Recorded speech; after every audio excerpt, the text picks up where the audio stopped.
Muling dumipensa si Senator Ronald Bato de la Rosa sa alegasyon ng retired cop at self-confessed Davao Death Squad member na si Arturo Las Cañas na si Vice President Sara Duterte ang nasa likod ng Oplan Tukhang noong alkalde pa lamang ito ng Davao City.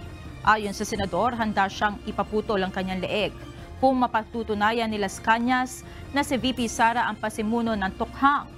Binatikos din ni Senator De La Rosa ang anyay pabago-bagong pahayag ni Las Cañas. Tingin ng senador gustong idawit ni Las Cañas ang lahat ng mga Duterte at diversionary move lamang umano ito ng mga nasa likod ng People's Initiative.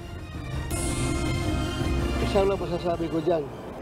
Sabi niya ngayon na bago na naman yung version na dinadawit niya si Inday Sara sa sinasabi niyang Tukhang. Paputol ako ng liig. Paputol ako ng liig kaagad kung ma-prove niya yan na si Sara sa likuran yan. Magpuputol ako ng liig. Ngayon, putulan niyo kong liig kung kasama si BP Sara dyan. Ha? Yan. Kaya nga, ang hirap dito,